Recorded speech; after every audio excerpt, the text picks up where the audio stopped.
Hallelujah. हमारे प्रभु यीशु मसीह के मधुर नाम में आप सबको जय मसीह की। गुड मॉर्निंग, सुप्रभात। सुबह हो चुकी है ना। आज प्रभु का दिन है, तो क्या चर्च जाने के पहले फिर से प्रभु के वचन पर मनन करें। तो आइए प्रार्थना से शुरू करें। महापवित्र परमेश्वर प्रभु, जो आपकी बाट जोहता है और जो कोई वचन के अनुसार चलता है वे धन्य है। आपका वचन हमें बताता है, होने दें कि हम इन वायदों का अपने जीवन में अनुभव करने पाएं। यीशु के नाम से प्रार्थना मांगते हैं, आमीन। रविवार का दिन एक खास दिन है, प्रभु यीशु मसीह की आराधना करने का दिन। और आज जून 1 तारीख है और जून महीने का आज पहला रविवार है। कई चर्चों में आज विश्वासी प्रभु के मेज में भाग लेते हैं। कुछ चर्चों में प्रभु भोज महीने के हर रविवार को होता है और वे कहते हैं कि यही सही है। जैसे मैंने कहा, कुछ कलीसियाएं महीने में पहली रविवार को, फिर कुछ ऐसे भी हैं जो साल में केवल एक बार। कितनी बार हम प्रभु के मेज में भागी हुए, कितनी बार हमने प्रभु भोज लिया, यह मुख्य नहीं है। मेरे स्मरण में यही किया करो, प्रभु के इस वचन के अनुसार हमें भाग लेना है। क्यों हम प्रभु के मेज में भाग लेते हैं? होली कम्युनियन मतलब यह वह भोज है जिसे प्रभु यीशु मसीह ने अपने शिष्यों के साथ में पकड़वाए जाने के पहले किया था।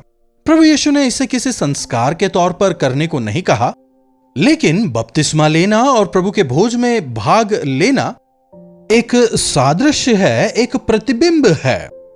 विश्वास करने वाले बचाए जाएंगे और जो विश्वास ना करें वे नाश होंगे, और जो विश्वास करते हैं वे परमेश्वर के राज्य के भागी होंगे, प्रभु के परिवार के भागी होते हैं। लोग कहते हैं धर्म बदल गया, जाति बदल गई, कुल बदल गया। जी नहीं, यहां ऐसा कुछ नहीं होता।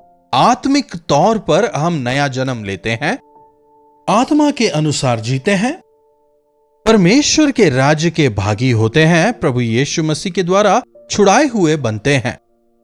और जबकि हम यीशु के लहू से छुड़ाए जाते हैं, वे अपेक्षा करते हैं कि हम पवित्रता में जीवन बिताएं। और यह प्रभु भोज जो है, यह एक प्रकार का सबको दिया जाने वाला प्रसाद नहीं है। लेकिन आजकल कुछ लोगों का मानना है कि प्रभु भोज में भाग लेने से किसी प्रकार का पुण्य मिलता है। लेकिन प्रभु का वचन हमें चिताता है कि यदि हम अयोग्य होकर इसमें भाग लें तो बलहीन होंगे। हम प्रभु के प्रेम को याद करते हैं, प्रभु के क्रूस को हम याद करते हैं, क्योंकि क्रूस का मनन इंसान को पश्चाताप की ओर ले जाता है और उनमें विश्वास को बढ़ाता है। प्रभु यीशु मसीह का जो बलिदान है, ऐसा बलिदान, ऐसा त्याग हमें कहीं और नजर नहीं आता। यकीनन हम आज भी बलिदानों के विषय सुनते हैं, यहां तक कि नर बलि के विषय में भी हम सुनते हैं। देवताओं को प्रसन्न करने के लिए लोग कुछ भी करते हैं। बिना लहू बहाए पापों की क्षमा नहीं है, यह हम बाइबल में भी पाते हैं। लेकिन पशुओं का लहू मनुष्यों के पापों का परिहार नहीं कर सकता, क्योंकि उनकी सृष्टि हमारे लिए हुई, वे हमें नहीं बचा सकते। यहोवा परमेश्वर ने तमाम सृष्टि की रचना करने के बाद उसका ख्याल रखने, उस पर राज्य करने मनुष्य की सृष्टि की। इसलिए पुराने नियम में जो पशुओं का लहू बहाया गया वो केवल एक सादृश्य था। वह केवल एक प्रकार का तात्कालिक उपाय था, लेकिन वो किसी व्यक्ति को पाप के नियम से, पाप की सजा से बचा नहीं सकता। इसीलिए प्रभु यीशु मसीह पाप रहित थे और वे संसार में आए और पापियों के लिए अपने लहू को बहाते हैं। निष्कलंक और निष्कपट अपने पवित्र लहू को वे बहाते हैं। लहू में ही प्राण है। मेडिकल साइंस ने काफी देर से यह समझा, लेकिन बाइबल में इसके जिक्र को हम नूह के समय में ही देख लेते हैं। तो जब प्रभु यीशु मसीह हमारे लिए लहू बहाते हैं, मतलब उन्होंने अपने प्राणों को हमारे लिए दिया। पाप की मजदूरी मृत्यु है और वह मृत्यु हमारे लिए थी, लेकिन प्रभु यीशु मसीह ने, जो स्वयं परमेश्वर के इकलौते पुत्र थे, तमाम मनुष्य जाति के पापों को अपने ऊपर लिया और अपने पवित्र लहू को उन्होंने कलवरी क्रूस पर बहाया कि मनुष्य जाति का उद्धार हो सके, ताकि मनुष्य जाति को उनके पापों से क्षमा मिल सके। हमारे लिए उन्होंने कोड़ों की मार सही, ताकि उनके कोड़े खाने द्वारा हमें चंगाई मिल सके। हमारे ही अपराधों के कारण वे घायल किए गए, हमारे ही अधर्मों के कारण वे कुचले गए। हमारे जो अधर्म थे उसकी सजा को प्रभु यीशु ने भुगता, इसीलिए आज हमें पापों की क्षमा मिली है। प्रभु यीशु मसीह ने मनुष्य जाति से इतना अधिक प्रेम किया कि जब वे शरीरधारी होकर इस संसार में आते हैं, तो जिस प्रकार हमें दुख होता है, जैसे हमें दर्द होता है, उन्हें भी हुआ। फिर भी उनमें कोई पाप नहीं था, पर वे पापियों के लिए विनती करते रहे। जितना अधिक हम यीशु मसीह के प्रेम पर मनन करेंगे, उतना अधिक हम इस संसार से, संसार के कामों से नफरत करेंगे, दूर जाएंगे। यीशु मसीह के प्रेम के सामने इस संसार की तमाम चीजें, धन दौलत हो, आकर्षण हो, मनोरंजन हो, सब कुछ फीके पड़ जाते हैं। प्रभु यीशु के उस महान प्रेम के सामने कोई भी और चीज टिक नहीं सकती, बराबरी नहीं कर सकती। प्रभु यीशु मसीह के प्रेम के सामने संसार के सारे आकर्षण खोखले नजर आते हैं।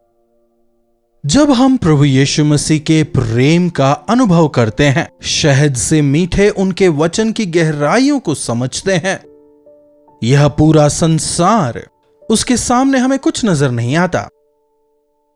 पौलुस कहता है, यह सब मेरे सामने कचरा है।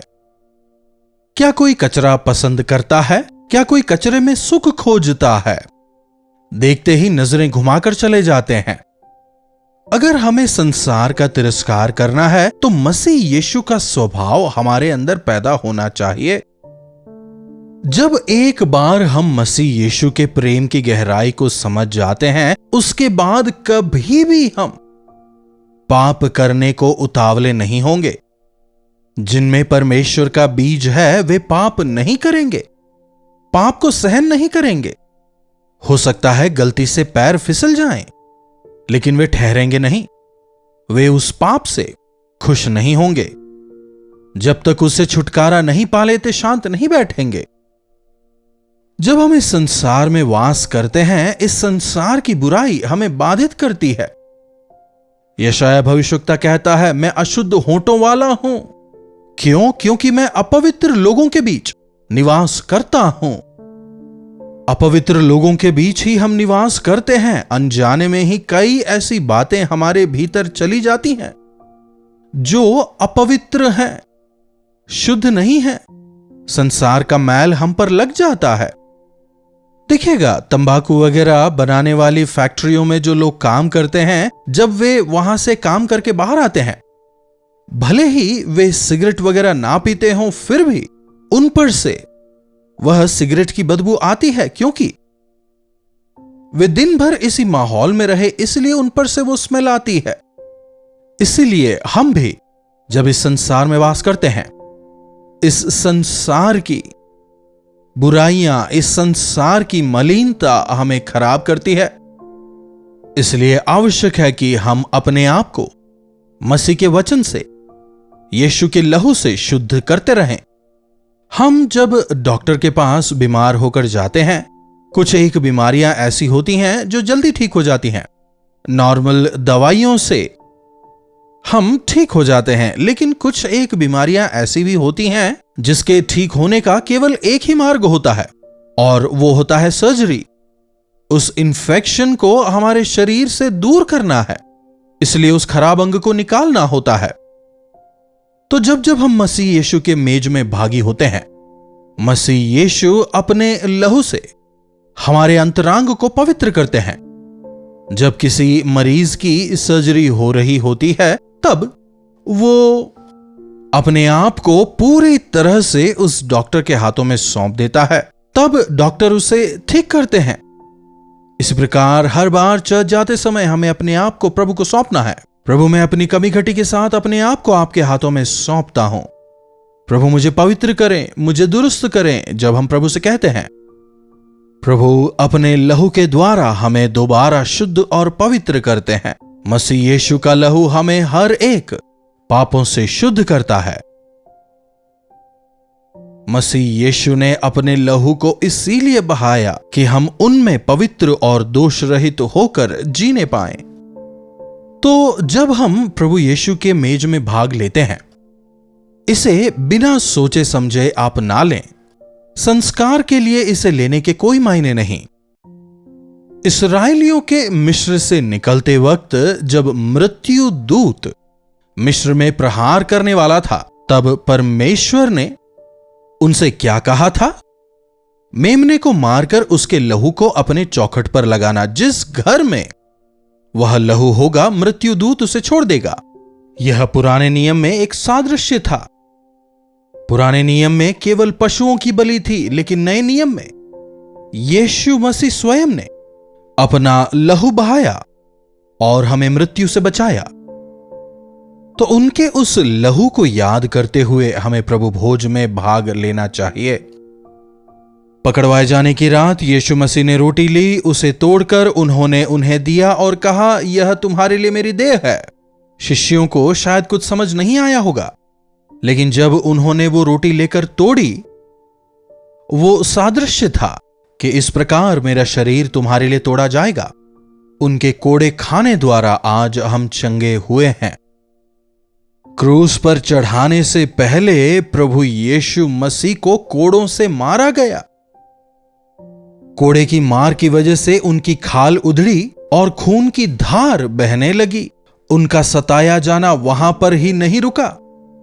उसके बाद उस भारी भरकम क्रूस को लेकर उन्हें कैलवरी के पहाड़ पर चढ़ाया गया। जितना दर्द एक इंसान सहन कर सकता है, उससे कहीं बढ़कर यीशु मसीह ने आपके और मेरे लिए सहा। जब कोई व्यक्ति कोई गलती करता है तो उसे सजा दी जाती है। छोटे बच्चों से हम कहते हैं ना, नहीं ऐसा नहीं करना, नहीं तो मार मिलेगा, सजा मिलेगी। तो जो गलती करता है उसे सजा मिलती है। लेकिन प्रभु यीशु मसीह ने कोई भी गलती नहीं की थी। स्वयं न्यायाधीश कहता है, पिलातुस कहता है, मैंने इनमें कोई भी गलती नहीं पाई है, ये सजा के योग्य नहीं है, मैंने सजा नहीं दूंगा। लेकिन फिर भी उन्हें क्रूस की सजा दी जाती है।